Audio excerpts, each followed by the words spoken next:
Okay, I talked for about 5 minutes thinking I was doing a voiceover, and I wasn't. So I'm going to try again. I am making gluten-free chocolate chip scones. I've mixed 2 cups of gluten-free flour, my own special blend,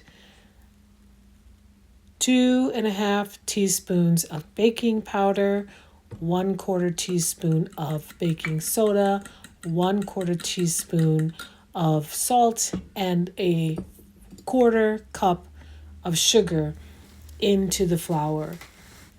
Off to the side, there's a little bowl that has 1 egg in it, 2/3 cups of buttermilk, and about 1.5 teaspoons of vanilla in it. And that's what I'm mixing over on the side. Next, I'm adding butter.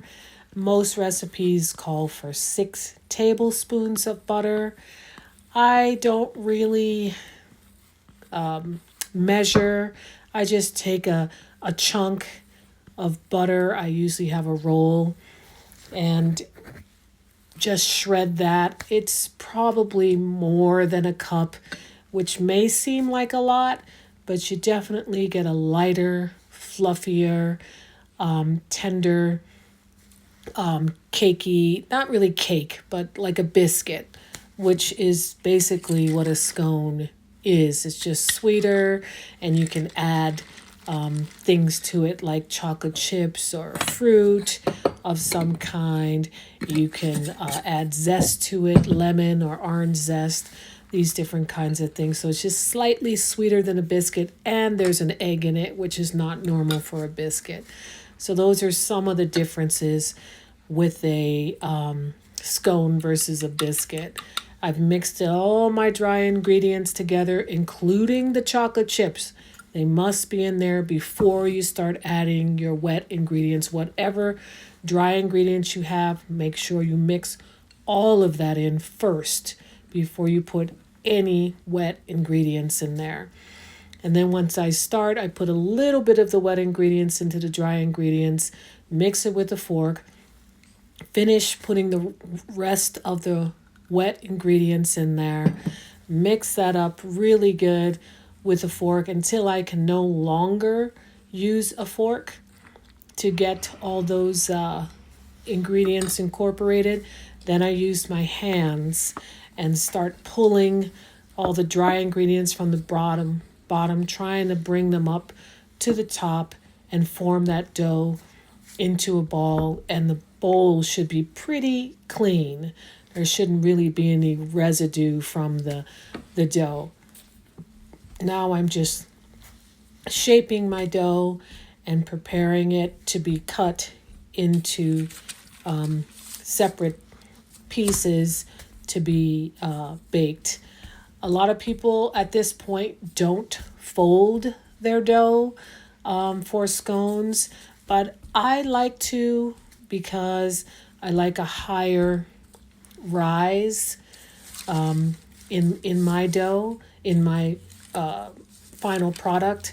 So I do fold my dough, and I'm very gentle with it, not rough. I mean, you might see that sometimes, but I don't see, in my opinion, any reason to be really rough with the dough. I think you can be very gentle with it and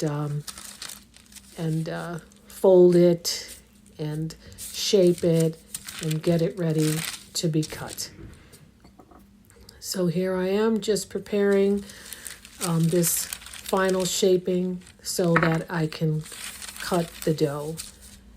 And I usually get about 8 to 9 scones out of this dough. It just depends on how thick your final shape is.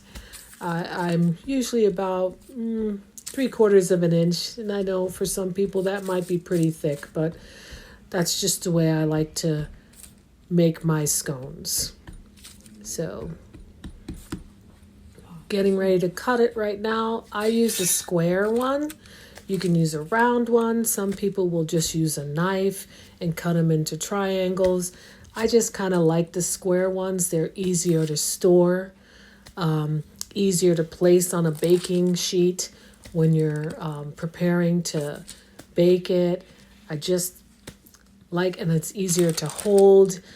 It's easier to share. All of these different things. That's why I like the square or a round one, but not the triangle one. And if you look it up on the internet, as far as English scones, most of them are round like biscuits because that's basically what they are. As I said earlier in the video, they're just a sweet biscuit with some sort of something added, like chocolate chips or fruit.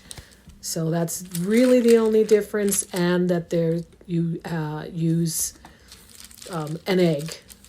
That's the other thing that's different, and a little more sugar, of course. So I'm on my last biscuit scone here, and I'm going to put them on a pan and prepare them for baking.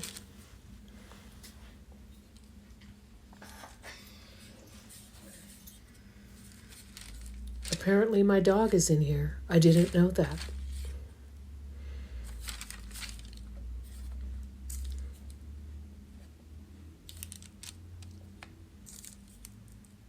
So looks like I'm gonna have eight scones, and they look kind of big, and you might think, oh man, those things are gonna really spread. I don't know.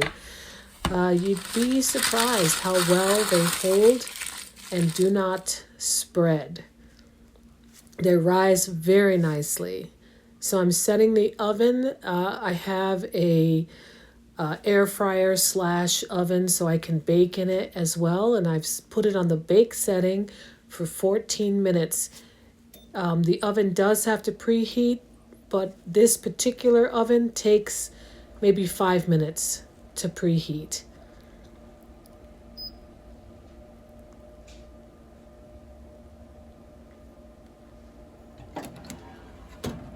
When you put these in, if you have an oven like this, there's a particular shelf, and it's marked bake.